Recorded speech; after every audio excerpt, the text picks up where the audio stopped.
बस्ती जिला में, तो सिद्धार्थनगर हो गया, बस्ती जिला में कपिलवस्तु नामक स्थान पे महाराजा सुद्धोधन के सुपुत्र हुए, लेकिन पैदा यहाँ नहीं, पैदा लुम्बिनी में हुए। उनकी माँ ननिहाल जा रही थी, वो मैके जा रही थी, तो रास्ते में अपने ननिहाल में पैदा हुई। और सौभाग्य से संत पलटूदास परिवार के लोगों को मैं लुम्बिनी भी ले गया हूँ, कपिलवस्तु भी ले गया हूँ। कपिलवस्तु में उनके हैं स्थान है, लेकिन बिल्कुल सपाट। आप शायद गए नहीं गए? दोनों जगह में ले गया। खजूरी में रात में रुके थे, आप थे, राकेश थे, वहां भी गए हम। लुम्बिनी में पैदा हुए, रास्ते में पैदा हुए। महाराज शुद्धोधन के एक लड़का हुआ, यही सिद्धार्थ नाम था। जब वे पैदा हुए तो एक बहुत बूढ़ा सन्यासी असत्य नाम का भागा भागा महाराज शुद्धोधन के दरबार में आया और जा करके सिद्धार्थ के पैरों में अपनी जटा को फंसा दिया। वो रोने भी लगा और हंसने भी लगा, रोने भी लगा और हंसने भी लगा। तो लोगों ने पूछा, महाराज आप इतने बड़े महात्मा, आप रो भी रहे हैं, हंस भी रहे हैं? तो उस महात्मा असत ने कहा कि मेरी उम्र बहुत हो गई, मैं बूढ़ा हो गया हूं। सौभाग्य ये कि आपके घर में बहुत अद्भुत लड़का हुआ। मैं तो देखने के लिए नहीं रहूंगा, या तो ये बहुत बड़ा महात्मा होगा या तो चक्रवर्ती सम्राट होगा, लेकिन है ये अद्भुत व्यक्ति। दर्शन हुए इसके दर्शन हो गए, इसलिए मैं हंस रहा हूं। इनके पैरों में मेरी जटा फंस गई है, मैं आनंदित हूं ऐसे अद्भुत बालक को देख करके, और रो इसलिए रहा हूं कि आंखें इनको फलता फूलता नहीं देख पाएगी।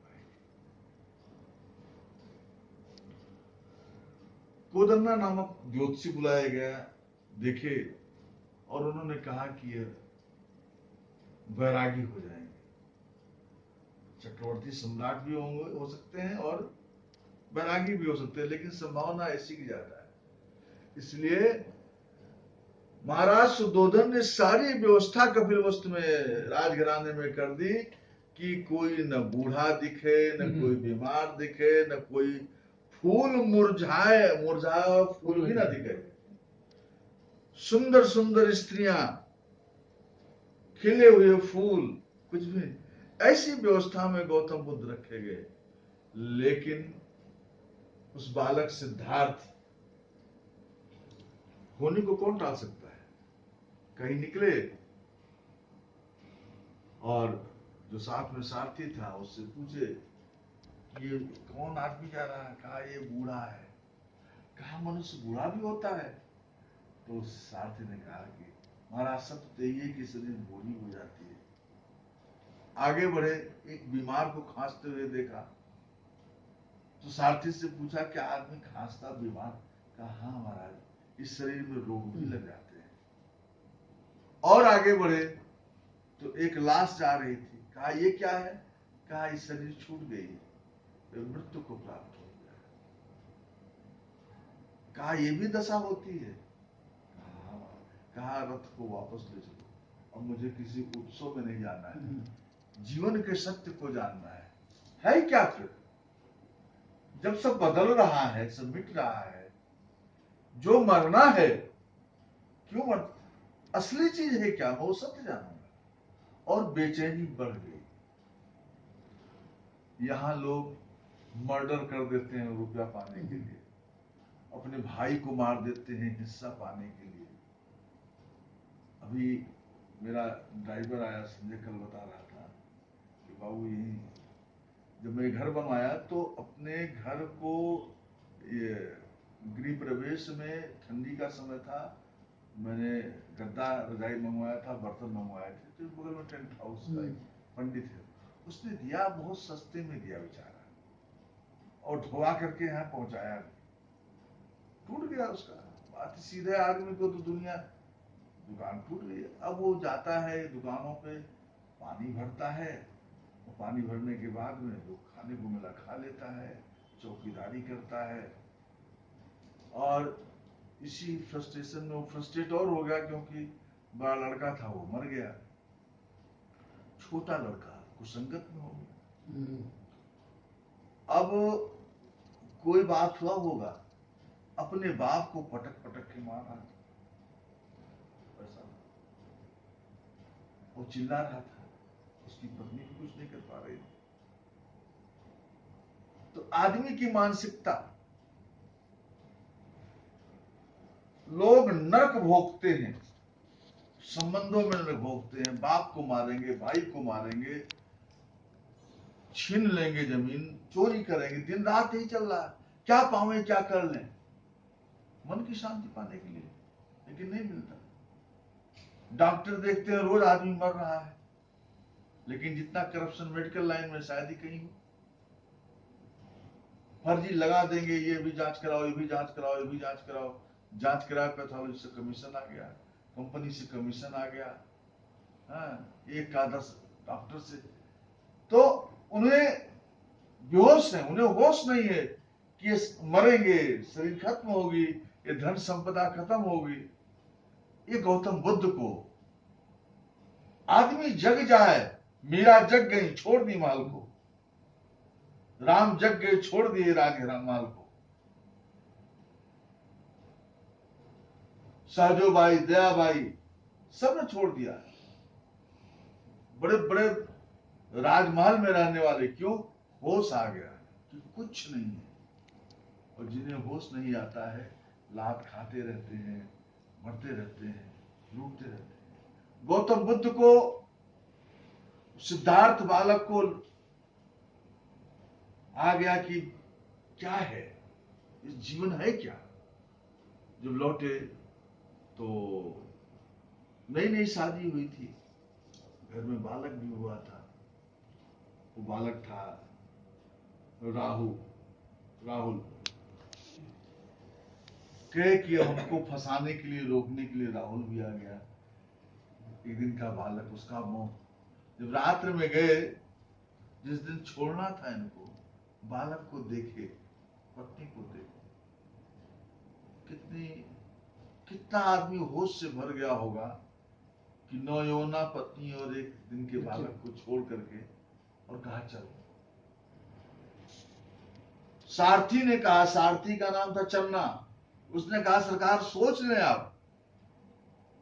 कहा सोच लिया, इस महल में आग लगी, इस महल में आग लगी है, अब यहां ठहरना नहीं है, चलो। मैं जान गया जीवन, मुझे जानना है जीवन का सत्य क्या है। और कहते हैं कि जिस रथ पर सवार होकर के गए, और जंगल में जब अपने जब राशि वस्त्र को उतारने लगे, तो उनका जो घोड़ा था वो भी रोने लगा, और मुड़ मुड़ करके गौतम बुद्ध बालक सिद्धार्थ को देखता था। सारथी रोता था, और इतिहास में 4 घोड़े प्रसिद्ध हुए। महाराजा रणजीत सिंह की घोड़ी ले ली, राणा प्रताप का घोड़ा चेतक, सिकंदर का घोड़ा बाउकेफला, और गौतम बुद्ध सिद्धार्थ का घोड़ा कंतक। ऐसा घोड़ा जो अपने मालिक को, नौजवान मालिक को देख के रो रहा था, वैरागी होते हुए देख रहा था, और बार बार निकल गए, सिद्धार्थ निकल गए। और जिसने जो कहा वो साधना किया, जिसने जो कहा वो साधना किया,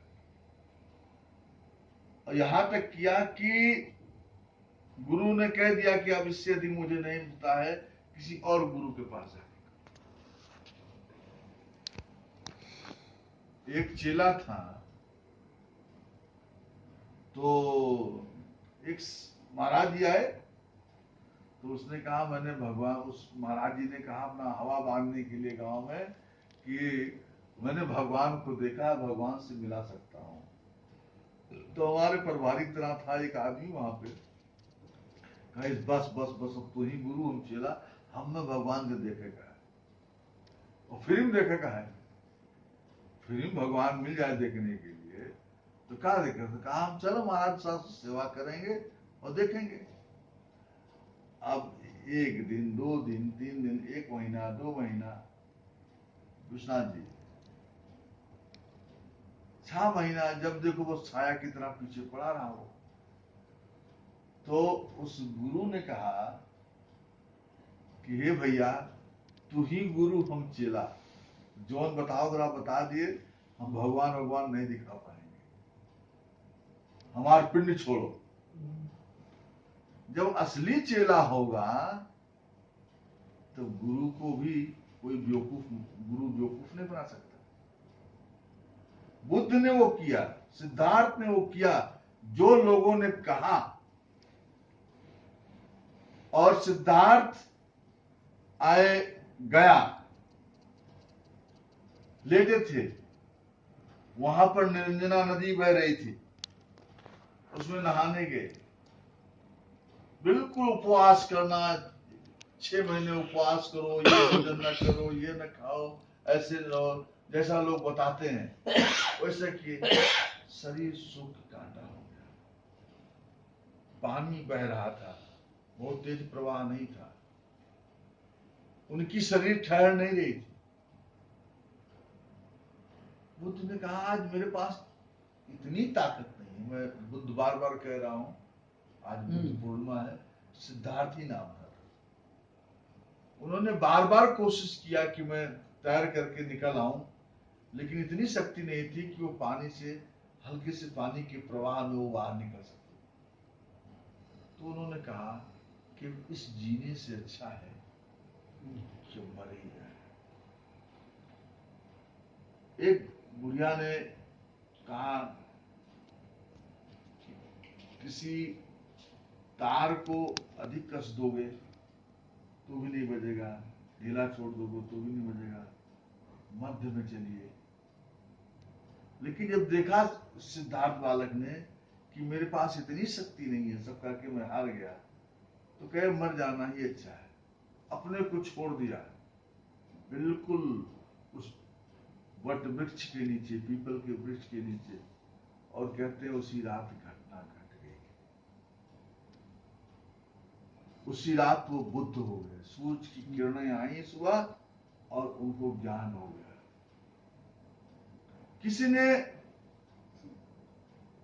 किसी बुढ़िया के यहाँ गुजात थी, उसके यहाँ भोजन कर लिए, जिनके साथ 5 मित्र और थे, वो छोड़ करके भाग गए, कहे ये तो भ्रष्ट हो गया है, कहीं भी खाना खा लेता है।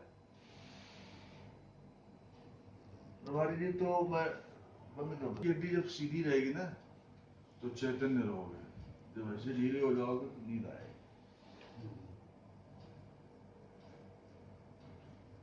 तो आए वहां से, और फिर पहले आए सारनाथ बनारस। तो आज भी वो वट वृक्ष है, वो 5 शिष्य, जो 5 मित्र उनके थे, वहीं बैठे थे। जब देखे कि बुद्ध आ रहे हैं, वो तो भ्रष्ट आदमी है, तो आ रहा हम लोगों के पास। लेकिन जब देखा कि क्या प्रकाश, क्या तेज, क्या दिव्यता, उसके प्रभा मंडल से ही वो प्रभावित होने लगे, तो चरण पकड़ लिए, यह गलती हो गई। और गौतम बुद्ध ने सारनाथ में पहला उपदेश अपने 5 मित्रों को ही दिया। आज भी उनकी तस्वीर, उनकी मूर्ति बनी हुई है, आप जाए सारनाथ तो देखेंगे। बुद्ध ने, बौद्ध धर्म वैज्ञानिक धर्म है। बौद्ध धर्म में न कोई अगरबत्ती, न फूल, न माला, न कुछ जरूरत नहीं है। बौद्ध धर्म वैज्ञानिक धर्म है, उनके द्वारा फैलाया गया। जापान में, थाईलैंड में, कोरिया में, चीन में, पूरे विश्व में धर्म अगर फैला तो लेकिन मैं बहुत गहराई में नहीं जाऊंगा, थोड़ा सूक्ष्म बात करूंगा। तो बुद्ध ने बहुत अनूठी बातें कही, और जापान फॉलो किया, चीन फॉलो किया, जो लोग फॉलो किए वो समृद्ध हुए। और ऐसी दुर्घटना घटी कि बौद्ध धर्म का प्रचार प्रसार ये पूरी तरह से भारत में नहीं पनप पाया। ये दुर्भाग्य है। तिब्बत में गया। गौतम बुद्ध कहते हैं में मन पूर्वगामी और श्रेष्ठ है, सारे कर्म मनोमय है।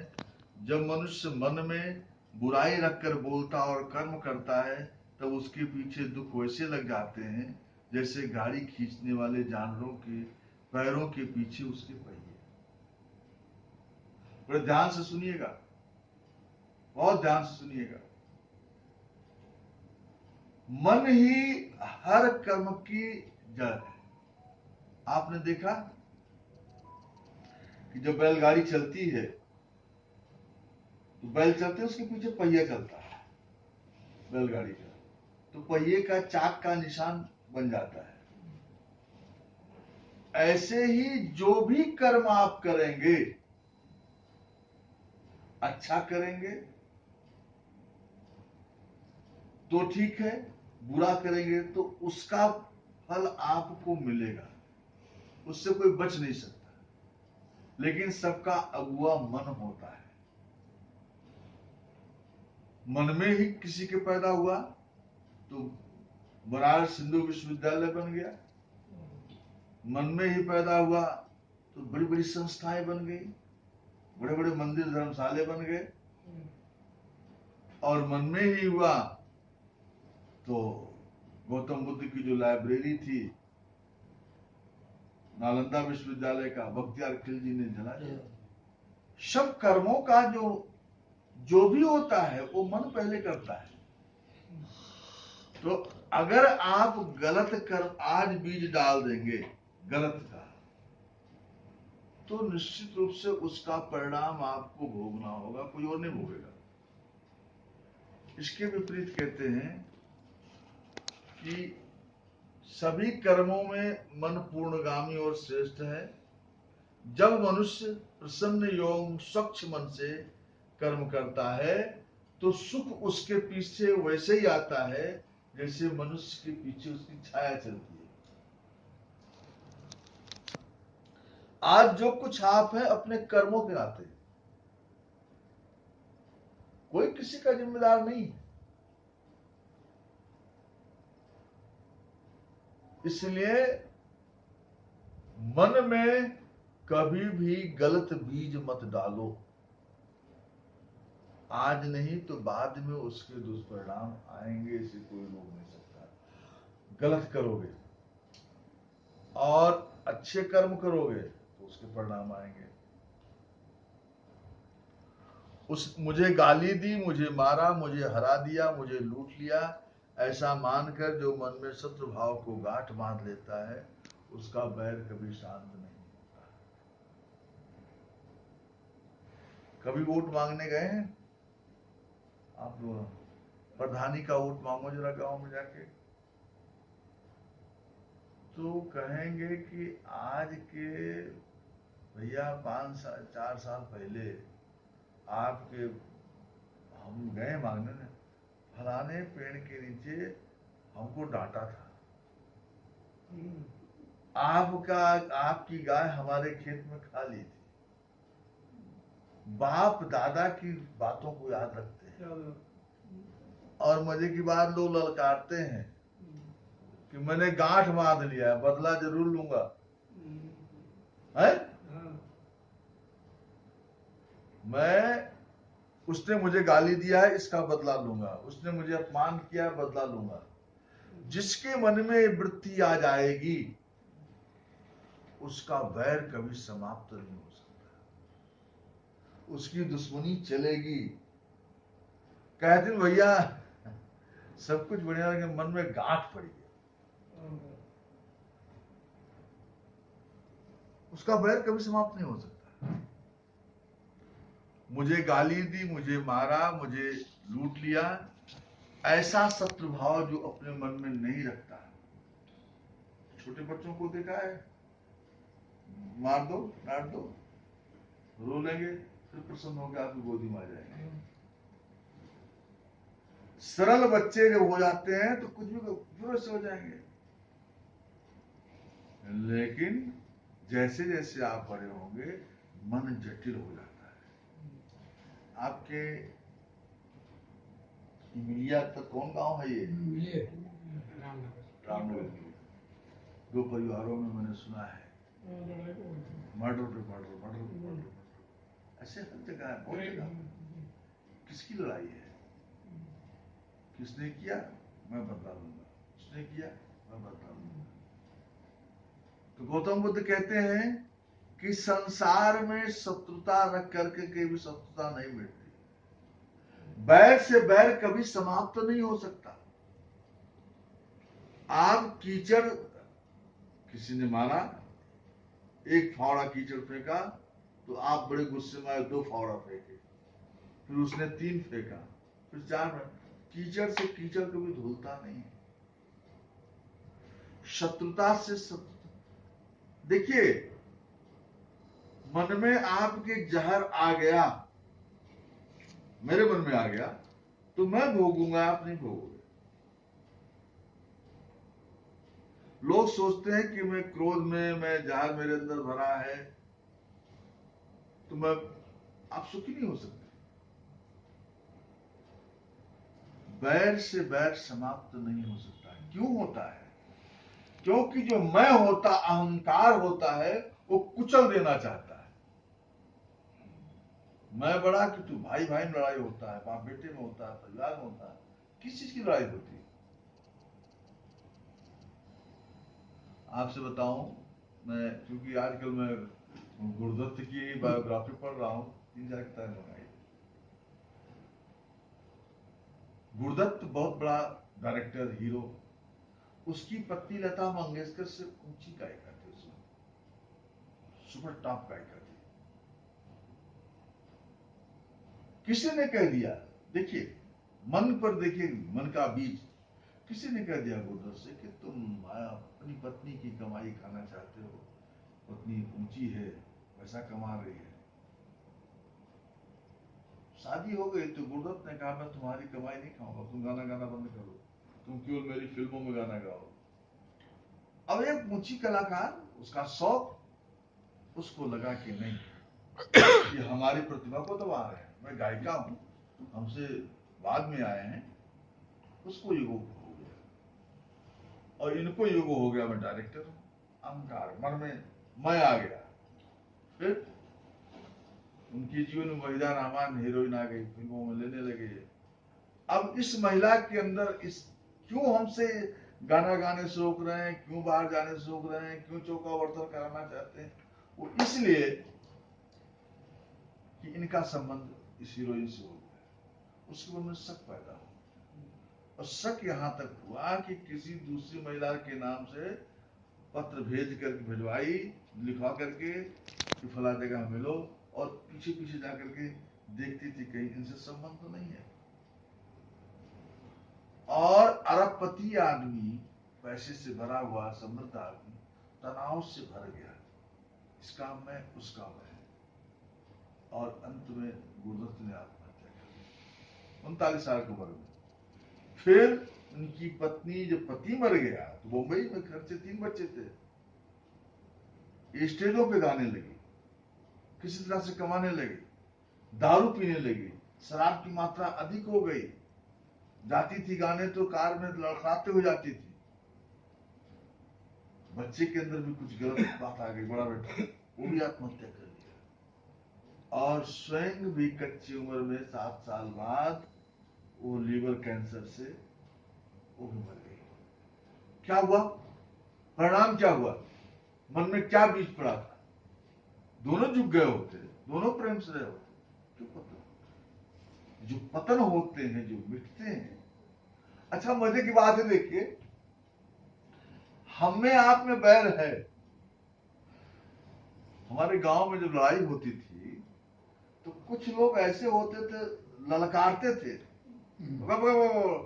और वो जब मारपीट हो तो किनारे हो जाए, केवल तमाशा देखना। अभी 2 पार्टी हो तो तमाशा देखने वाले बीच में बड़ा मजा लेते हैं, और बिना दाग के, बिना फ्री कोरियर सर्विस करते हैं, इधर की बात उधर, उधर की बात इधर, इधर की बात इधर, इधर की बात इधर। यही तो चल रहा है। लड़ाने में मजा आता है। सब ईगो है, सब मैं है। इसलिए अपने को दूरी बना लो, ज्यादा अच्छा है, और मन को सरल कर लो। गौतम बुद्ध कहते हैं कि शत्रुता से इस संसार में कभी शत्रुता नहीं मिटती, शत्रुता छोड़ देने पर ही शत्रुता मिट जाती है। यही सनातन धर्म है। एष धम्मो सनातनो। अपने मन को निर्मल बनाओ। कबीरा मन निर्मल भया जैसे गंगा नीर, पीछे पीछे है फिरे कहते कबीर कबीर। मन को सरल बनाओ, सरल। क्या कुंठा लेना किसी से? किसी ने किया गलती, क्षमा करो, बात खत्म। अपने में मस्त रहो, तो ही जीवन का कल्याण होगा। आज इतना ही। आप लोगों ने ध्यान से सुना, इसके लिए मैं प्रेरित हूँ। सबके भीतर बैठे परमात्मा को प्रणाम।